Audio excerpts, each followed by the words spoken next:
How are you? How do you feel about virtual drums, or the drum pads and all that kind of stuff? Well, Simmons brought them out years ago, and I used to use a couple. There's on Middle of the Road, I think, on the recording of that, there's a couple of two things going on, but I haven't bothered with them for years because they're all plastic and not organic. You can't really.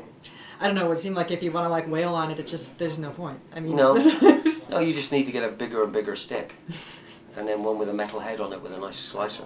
Yes.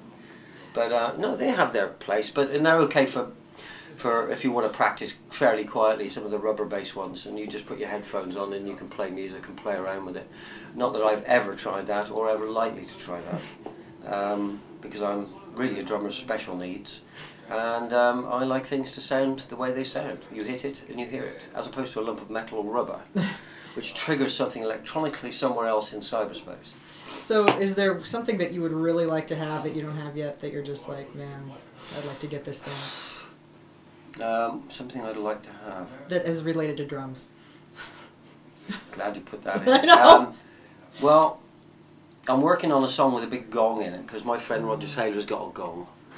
And he keeps it outside in his place in Cornwall. I don't know, I think that you just use the instrument and have the bits that you need for... What we do is rock and roll, and there's only a small rock and roll orchestra of all the instruments. You know, like C3, Hammond C3, a B, Fender Rhodes. You know, you could have a saxophone, although I'm not particularly happy with saxophones. I think they're the devil's instrument. You know, guitars, various guitars, and there's a small little orchestra.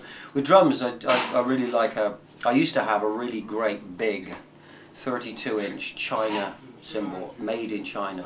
It's the only Zildjian thing I didn't use. But I still have a China. That one broke. I broke that one in Giant Stadium, and Charlie signed it for me. Yeah, so I still have a China now, as big as they make, but it's not enormous. And then, you know, varying cymbals, rivets, boom, and hit them all over the place, on the bell, on the rim, ping them, bong them, smash them, and that's it really. A couple of snare drums, a couple of toms, and a big personality. That's what you need. It's pretty awesome. I think this is, unless you want to add anything else that's like more of your charming personality. A little bit of salt, just add a bit of salt. And of course, as Keith used to say, plenty of salad to get thrown up on stage, and of course Roger and Pete would shred it for him so he'd eat it fresh and all that sort of thing. It's very important to have humour on a drum kit. I would imagine in a band as well, actually. Yeah, in general. The band marches on its humour, that's true enough. And we had a funny night last night, as you could probably tell. Okay?